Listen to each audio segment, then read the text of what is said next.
هندوه مسلمانه شوه، هندوه مسلمانه شوه.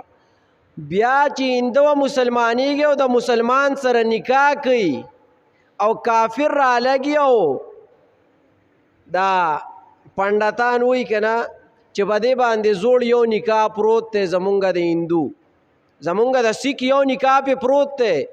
کله چې پې د سیک نکاح پروت دی نو ګلونو دا خبره واوره چې مسلمانه شوې ده، د هغې اخسته هغه نکاح هغه طور طریقه تې ختمه شوې ده. دا اوس د مسلمان د پیدې دپاره پیدا ده، دا مسلمانه شوې ده، د دې سره ستا هغه کیسه ختمه شوې ده.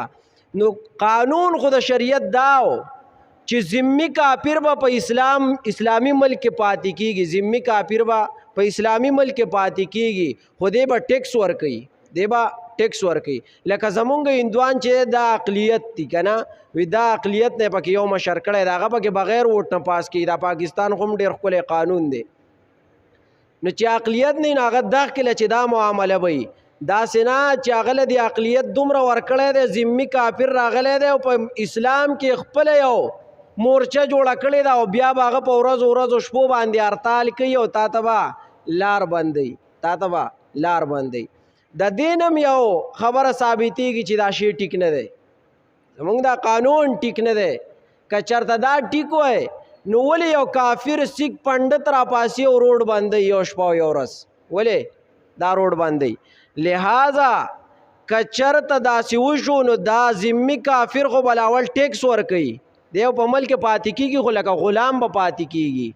نو هغه الټه رور هغه ټیکس الټه شو په مسلمان باندې شو، ټیکس 50 شو په مسلمان شو، او روډ چې بندېږي هغه هم مسلمان ته بندېږي. غالبا چې ټول چېته 20-30 کسان نو خو د دې مسلمان په یو خس وس نه راتو، مسلمان په وس نه راتو چې سې ټکړی وی.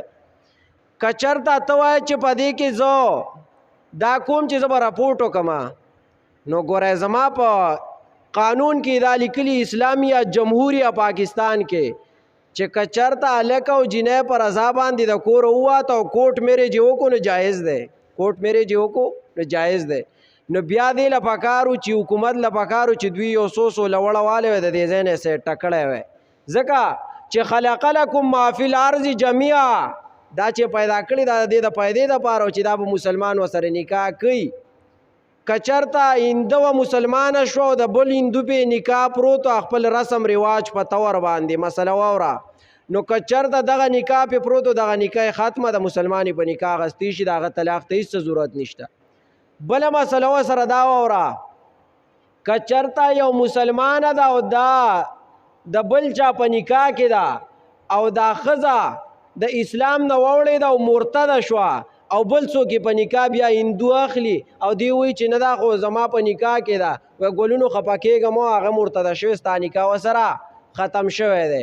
نو دا چې سړی مرتد شو یا ښځه مرتده شو نکاح ترې له منځه ووتو، دا یو اوږده مسله ده، په خپل ځای به راشي.